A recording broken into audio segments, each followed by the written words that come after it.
Hey guys, welcome back to Akshay analysis and wait over media. நம்ம host இன்னைக்கு பயங்கர roast மோட்லேயே இருந்தாருங்க. அடடா, இதுக்கு தானே வெயிட் பண்ணியிருந்தோம் அப்படின்ற மாதிரி. சும்மா அப்படி மேலோட்டமாக அனாலிசிஸ், இந்த மேலோட்டமாக அப்படி அந்த சர்க்காசம்லாம் பண்ணாமல் ஸ்ட்ரிக்டாக இன்றைக்கி அவர் சொன்னது ஹோஸ்ட் விஜய் சேதுபதி பீக்ட் ஹியர் அப்படின்னு கூட சொல்லிக்கலாம். நிஜமாவே சௌந்தர்யா ஜாக்லின் அவங்கள நிற்க வச்சு இது மாதிரி சொன்னார். அது என்ன அப்படின்னு டேரெக்டாகவே கேட்டார். இது நான் எப்படி எடுத்துக்குன்னு தெரியலை அப்படின்னு சொல்லிட்டு அவர் சொன்னதெல்லாம் பர்ஃபெக்டாக இருந்துச்சு இன்றைக்கி. ஆல்சோ டக்குன்னு ராணாவையும் நிற்க வச்சு கேட்டார். நீங்கள் அவங்க பேசும்போது நீங்கள் ஜஸ்ட் ஒரு ஹெட் அப்படி ஷேக் பண்ணதுக்கே அவங்க என்ன சொன்னாங்க, டோன்ட் டூ தட் அப்படின்னு. இல்லை, அந்த எபிசோடெலாம் பார்க்கும்போதே ஆஸ் ஒரு காமன் ஆடியன்ஸாக தோணின விஷயம் தான். என்னங்க இவங்க இஷ்டத்துக்கு ஒரு தடவை அன்றைக்காவது ஒரு 5 செகண்டு, இந்த டைம்லாம் மஞ்சரி கிட்டத்தட்ட ஒரு 30-40 செகண்டு பண்ணியிருப்பாங்க. இப்போ இவங்களுக்கு வந்தால் மட்டும் டோன்ட் டு தட்டா அப்படின்னு. அதை இன்றைக்கி Vijay Sethupathi handle was perfect. Alright. Also அந்த தர்ஷிகாவோட விஷயத்தையும் ஒரு அட்ரஸ் பண்ணது சூப்பராக இருந்துச்சுங்க நிஜமாவே. இப்போ நீங்கள் அப்பா விட அப்படி சொல்லிவிட்டு அதுக்கப்புறம் நான் அந்த அர்த்தத்தை சொன்னால் பார்க்குறதுக்கு எப்படி இருக்கும், நீங்களே சொல்லுங்கள் அப்படின்னு அவங்க சொன்னதாக இருக்கட்டும்.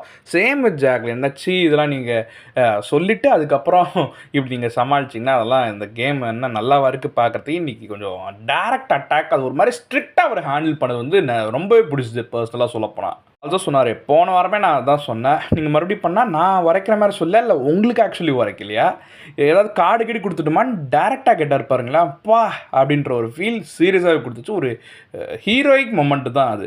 ஆல்சோ இன்னொன்று சொன்னார் பாருங்களேன், இந்த மாதிரிலாம் யாராவது பண்ணிங்கன்னா நான் கேட்டை திறந்து விட சொல்லிடுறேன் அப்படின்னு.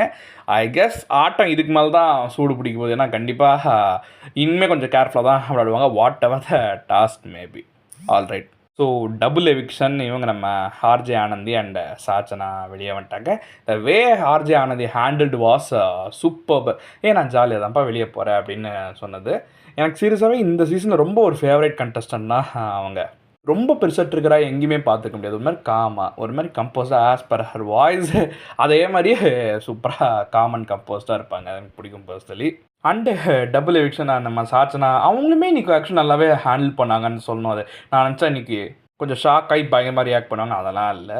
ஆல்சோ அவங்க முத்துட்ட போய் சில விஷயம் பேசினதும் அண்ட் முத்து எமோஷனலாக வந்து பார்க்க ஒரு மாதிரி இருந்துச்சுங்க. பெருசாக நிறைய இடங்கள் எமோஷனாகவே பார்த்துருக்க முடியாது இந்த சீசனில். ஒரு ரொம்ப ரேர் கேஸ் தான் அதில் இன்றைக்கி எமோஷனானது பார்க்க முடியுது. ரைட்டு, இதுக்கப்புறம் டபுள் எவிக்ஷன் ஆகிடுச்சு. விஜய் சேதுபதி ரோஸ்ட் மூடுக்கு வந்துட்டார். இனிமேல் தான் ஒரு பயங்கர திங் அஹெட், ஒரு எக்ஸைட்டிங் ஸ்டஃப் அஹெட் அப்படின்னு கூட சொல்லிக்கலாம். நானும் எக்ஸைட்டடாக இருக்கேங்க. இட்ஸ் ஒரு அக்ஷய் சைனிங் ஆஃப்.